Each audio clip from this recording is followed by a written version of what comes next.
hubungan kantor pusat dengan kantor cabang di luar negeri. Tolong saksikan video kami sampai selesai ya. Enjoy for watching teman-teman. Bye-bye.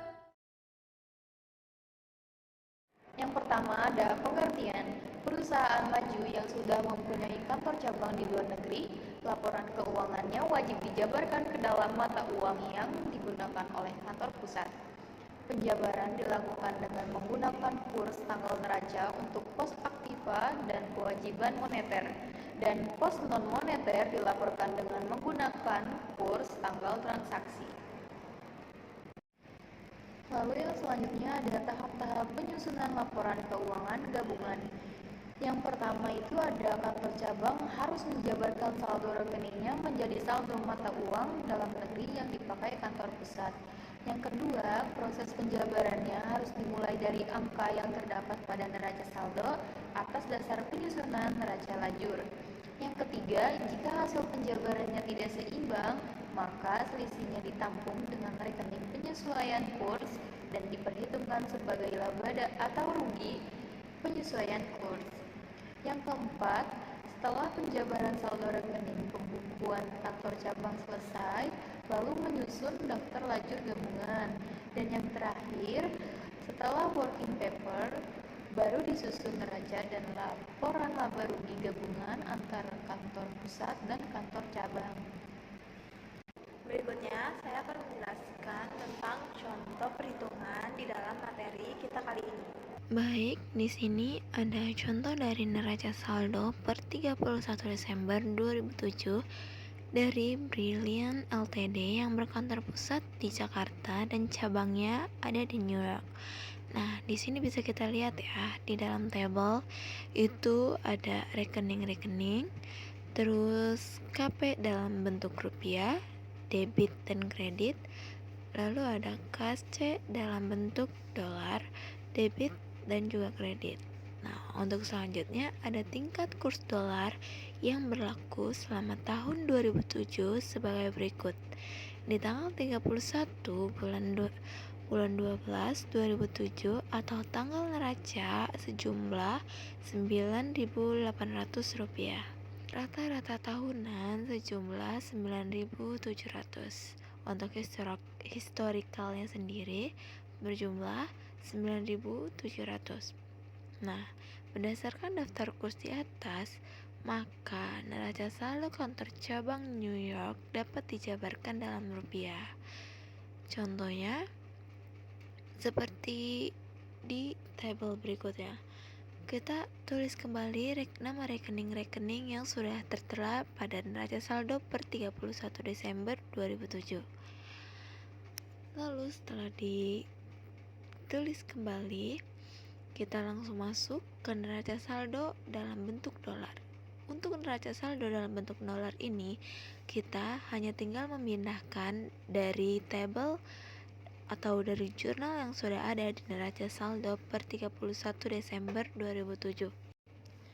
Untuk selanjutnya kita buat ke dalam jurnal neraca saldo yang dijabarkan dalam bentuk rupiah. Nah, untuk rekening yang pertama kita masukkan rekening kas. Nah, untuk rekening kas di dalam jurnal sebelumnya tertera 2.000 di debit. Lalu kita masukkan 2.000 itu di debit dalam bentuk neraca saldo. Untuk neraca saldonya sendiri kita isi sama dengan jurnal yang sebelumnya. Jadi kita tinggal nyalin dari jurnal yang sebelumnya. Lalu untuk kurs penjabarannya, kenapa bisa dapat 9.800, 9.700, 120 juta atau 140.000 itu yang 9.800 itu dapat dari tanggal neraca. Kenapa di tanggal neraca itu bentuknya terteranya C? Karena C itu yang dimaksud current rate itu biaya yang dikeluarkan saat itu juga. Nah, kas ini kan termasuk biaya yang dikeluarkan pada saat itu juga. Gak mungkin dia sebelum atau sesudah. Jadi Untuk perhitungan neraca saldo dalam bentuk rupiahnya, kita tinggal kalikan neraca saldo dalam bentuk dolar dikalikan dengan kurs penjabarannya. Jadi kas 2000 dikali 9800. Nah, hasilnya baru kita masukkan ke dalam neraca saldo dalam bentuk rupiah.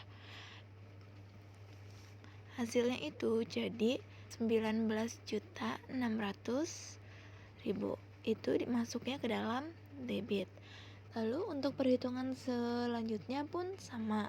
Jadi kita tinggal memindahkan dari KC jurnal sebelumnya, KC dalam dolar, tinggal dimasukkan ke dalam neraca saldo dalam dolar.